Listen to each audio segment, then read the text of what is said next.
Let me invite forward Mark Murray, the Executive Director of Californians Against Waste, Rod Ruggelo, who is President and Chief Operating Officer of Replanet, which is California's largest convenience zone recycling company, and finally John Wick. John is the co-founder of the Marin Carbon Project, which seeks to educate composters, legislators, businesses, and others on how to improve the use of compost. We've asked these three individuals to address the kind of question of, where do we go from here? We've heard a little bit about what CalRecycle is currently doing, some of their activities to help us get towards the 75% reduction rate. But be very interested in hearing from you. What do you think are the issues we need to be thinking about, looking at? Any thoughts you might have around how we maintain financial solvency in these programs? And are there technologies that we ought to be thinking about or encouraging that would be beneficial to help us reach our goals? So let me start with Mr. Murray.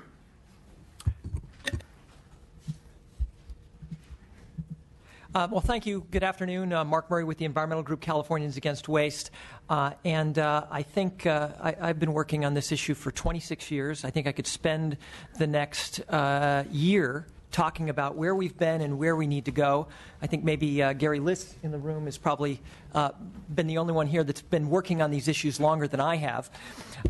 So I'm going to try my very best to not talk about diversion today, because I think the future of recycling is going beyond diversion. In 1989, when your colleagues in the legislature adopted the state's 50% waste reduction and recycling goal, the head of the solid waste division at the US EPA told a national conference of the solid waste industry that that was an impossible goal to achieve, that 50% could not be achieved.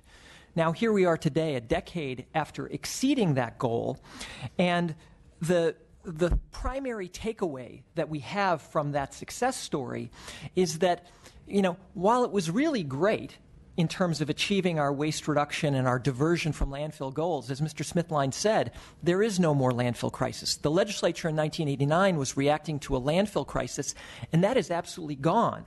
Not because we built a lot more landfills in this state or a lot of waste-to-energy facilities, but because we did such a great job of reducing waste. All of the expectations about growth in disposal didn't happen. The cost increases didn't happen because of what we did in 1989. But as it ends up, the broader takeaway, and again, Mr. Smithline referred to this, the broader takeaway in terms of our 2.5 decades of investment in recycling policy, in recycling programs, has been huge benefits to the environment, huge benefits to the economy. And that's really the takeaway. That's why we're continuing to talk about these issues. And frankly, that's why we're talking about 75%. It's not because we have to reduce more from landfill. That will be a good thing. But the reason that we're continuing to talk about waste reduction, recycling, composting is because the dividends that we've seen these three things pay in the economy, in the environment, over the last decade. California's investment in recycling has reduced air and water pollution as well as the generation of toxic residues. We're conserving water and we're conserving energy. We're creating jobs. Already 125,000 green jobs in the state of California. CalRecycle believes that we can get another 100,000 green jobs. We've added value to our economy, billions of dollars we've added to the economy. We've literally taken value that we were burying, that we were spending money to bury, and we've returned that to the economy.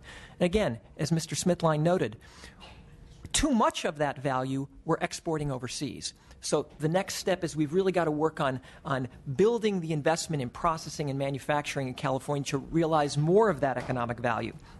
And I think that this one maybe was a surprise to many of us, lo and behold, outside of transportation, our focus on waste reduction and recycling may actually be the secret weapon in terms of reducing greenhouse gas emissions in the state of California. When you set aside transportation, this may be the best bang for our buck in terms of increasing recycling, increasing composting, and taking that organic fraction and utilizing it. Another secret is that when the legislature enacted AB 939, they put the responsibility on local governments. And local governments then turned around and put that responsibility on residential consumers. And that's because that was the low-hanging fruit. It was easiest to target that way. Garbage floats downhill. But what we've proven, what we've demonstrated in the last 2 decades is that recycling, sorting your bottles and cans, thinking about what you're buying at the grocery store so you know that it fits in the recycling bin, taking your bag to the grocery store, bringing your cup to the coffee shop, source reducing, composting at home, those programs, those things that consumers are doing are gateway drugs for broader environmental commitments. We're seeing that the consumers, the generation of consumers that we raised in the 1990s to sort their bottles and cans and their newspaper and bring their bag to the grocery store are the same consumers that achieved a 30% reduction in their water consumption in the last year. So we've given people a way of seeing how their conservation efforts actually pay dividends. They can, with recycling, you can see what happens when you take this action and you start doing things. And again, we think that that's of benefit in and of itself.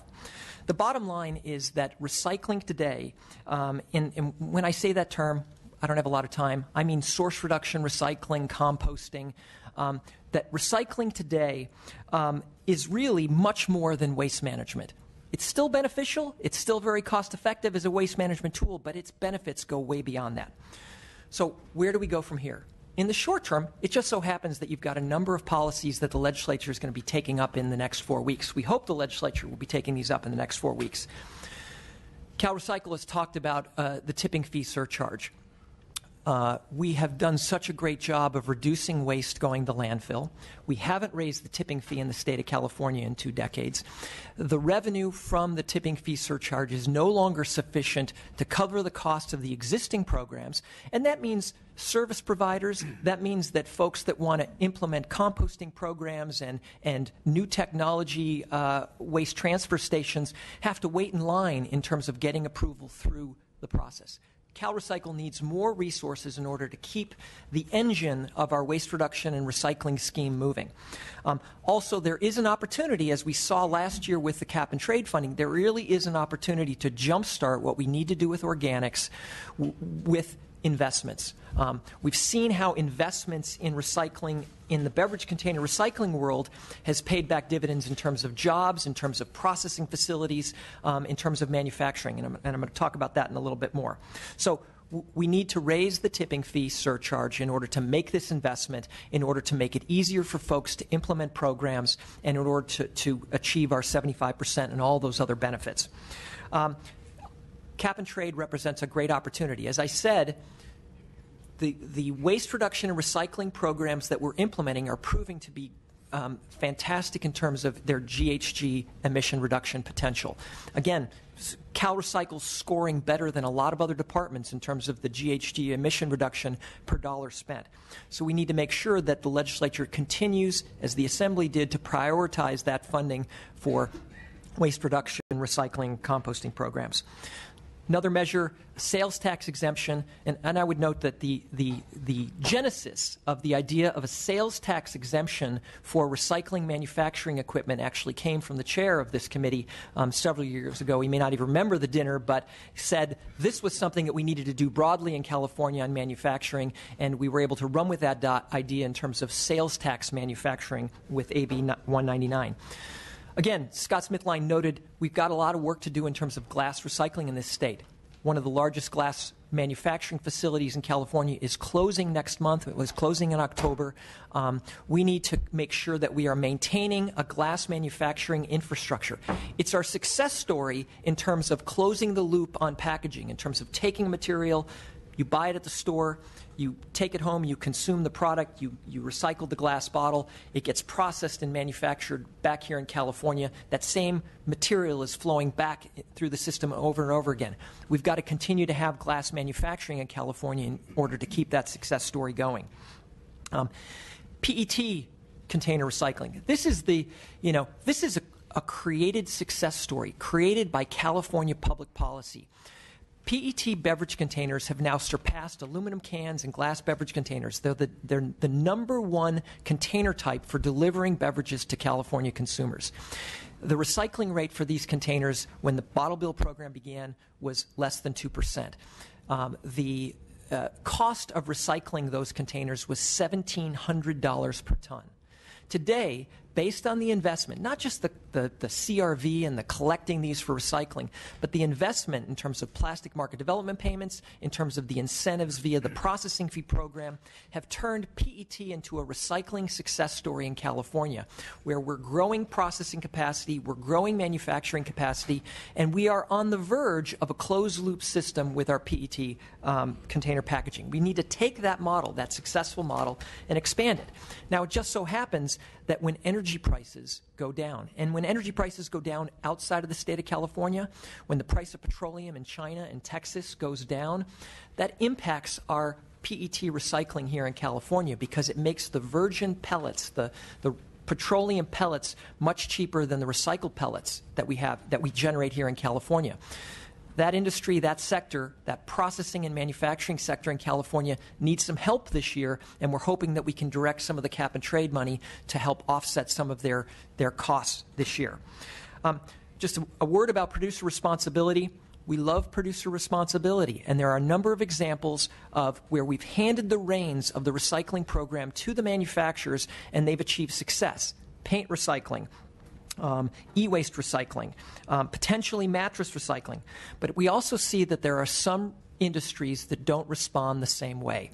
We handed the reins of recycling to the carpet industry several years ago, and that industry has failed to implement an effective recycling program, despite the fact that they are taking consumer dollars and supposedly investing those in recycling. They're not investing that in California recycling. It may be time for the legislature to rethink, when an industry has failed in their producer responsibility obligations, it may be time for the legislature to take that program back and implement an old-style command and control program. A couple of other tools that local governments need: the reporting provisions that are in Assemblymember Gordon's legislation 901, as well as the organics capacity requirements that are in Assemblymember McCarty's AB 876. We have an opportunity to pass that legislation in the next 4 weeks. We hope that that will be a priority for the legislature. I'm going to take up 4 more minutes, if that's all right. So just in terms of future, beyond this year, beyond the next 4 weeks, the beverage container recycling program. Again, a model of success as far as that program goes. But that program, which is nearly 30 years old, is in need of a tune-up. It's in need of a tune-up in terms of adapting it to the new array of containers. And that new array of containers is plastic number 1, aluminum number 2, and continue to have glass in there, and glass is a very expensive issue. We're going to have to make an investment in supporting glass recycling and plastic recycling, unlike what we needed to do with aluminum can recycling. Aluminum cans took care of themselves. So we're going to have to make more of an investment in the processing and manufacturing of these containers. We have an opportunity to expand the scope of this program to create an even playing field so all beverages that are delivered to California consumers are all sharing in the responsibility, the financial responsibility and the incentives for getting those containers recycled. So modest expansion of the beverage container recycling program, reform of and updating of provisions of the beverage container recycling program, and that program can be good to go for another 2 decades. E-waste recycling. Lots of success stories in e-waste recycling in terms of successful take-back for rechargeable batteries and cell phones, not so much for other electronics that aren't part of the e-waste program. We've got a program putting an advanced disposal fee on CRT devices, screen devices. It's great for those old-school devices in terms of getting them collected, but we're now running out of manufacturing, recycling, true recycling opportunities for those old-style CRTs. So we're going to have to come up with a kind of a temporary fix for dealing with the glut of old lead-based CRTs that we continue to collect successfully for recycling, but we don't have a place to put those.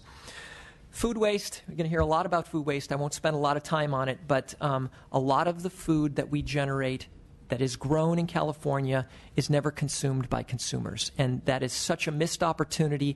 Again, you've got an expert here that can talk about that issue, but that's going to be a top priority issue for our organization, a number of the organizations next year.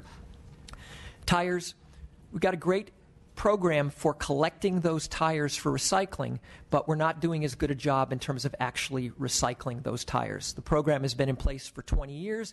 It hasn't been updated to utilize a lot of the incentive-based systems and the producer responsibility types of systems that we've adopted with other materials. So there's a need for updating our tire recycling efforts. We think that we can save consumers money. Right now, consumers are paying twice. They're paying a surcharge that is supposed to go towards recycling the tires, but the tire dealer is still charging you more than the tire surcharge to cover their costs of getting someone to take the tires off their hands. If we do this program more like we do the beverage container recycling law, we won't have to pay people at the front end. I don't have to pay the scavenger that steals the aluminum cans out of my recycling bin every week. They take care of themselves. The money should flow at the end of the system to pull the tires through the system. So I'm going to wrap up there and then be available for questions later. Thank you for your time. Great. Thank you.